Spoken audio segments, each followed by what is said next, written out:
Eccoci con Pino Rauso, fresco anche di dono dei tifosi della sciarpetta con tanto di logo del Portogruaro Calcio. Lei è di Portogruaro, la presentazione è terminata da poco, c'era anche il nuovo sindaco Maria Teresa Senatore. Com'è stato questo bagno tra i tifosi e anche tra il pubblico, insomma, perché non erano proprio tutti tifosi, insomma. Certo, no, è stato emozionante. Vedo che c'è tanto entusiasmo, tanta aspettativa e quindi cercheremo di soddisfare queste aspettative. Lei trova un'eredità di Borgato, Gianfranco Borgato, che salutiamo, che ha fatto bene, migliorativo la seconda stagione rispetto alla prima, e si presume che le avranno chiesto di migliorare ulteriormente. È così o no? Borgato ha fatto molto bene, è chiaro che la società negli anni vuole sempre migliorare i risultati fatti in quelli precedenti e quindi l'obiettivo ovviamente è cercare di fare il meglio possibile e possibilmente anche meglio dell'anno scorso. Io provo a fare una forzatura come ho fatto prima col mister femminile.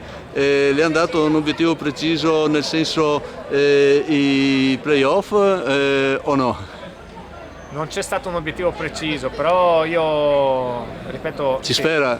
Io gioco secondo me Portogruaro è una piazza che merita altre categorie e ovviamente a me piace giocare per vincere, quindi l'obiettivo sarà vincere ogni partita, dopo vedremo dove arriveremo. Allora, vincere ogni partita bisogna anche avere, insomma, una squadra e una rosa soprattutto abbastanza lunga. E questa è la premessa per chiedere se si sa già qualcosa sul parco giocatori, nel senso di conferme rispetto all'anno scorso, è ancora tutto da noi stiamo lavorando parecchio per rinforzare la squadra. Chiaro che qualcuno partirà e qualcuno arriverà, però ci stiamo dando da fare per cercare di allestire una squadra il più competitiva possibile per fare un campionato comunque che Portogruaro merita.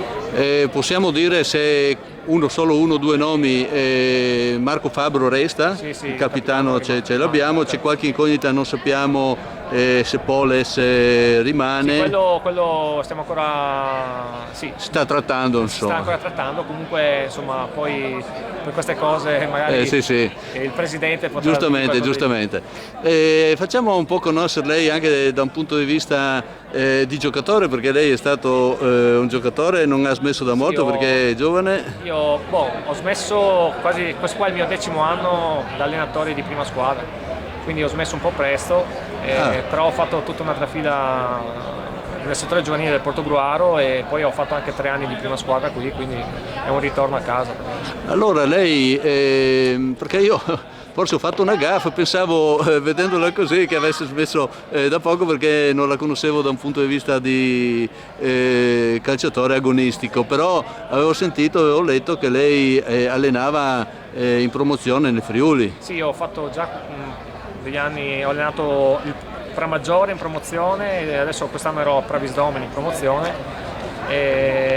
Sì, poi ho altre esperienze in altre società e adesso siamo a Portogruaro. Quindi... Allora chiudiamo abbandonando un attimo la tecnica e il calcio per andare un po' su quello che è il sentimento, l'emozione, la passione del calcio, perché lei è di Portogruaro, si trova a giocare e allenare al Mecchia. Lei prima ha accennato l'emozione, ma anche qua nella presentazione pensa che si emozionerà alla prima qui al Mecchia? Certo, per me già essere comunque qua è un'emozione grandissima e quindi io sono convinto che già il primo allenamento che lo faremo qua al Mecchia per me sarà un'emozione grandissima. Cioè, il fatto di essere allenatore della squadra dove ho militato comunque tanti anni fa e la squadra della mia città per me è un'emozione unica ed è uno stimolo che è importante per farmi lavorare ancora meglio.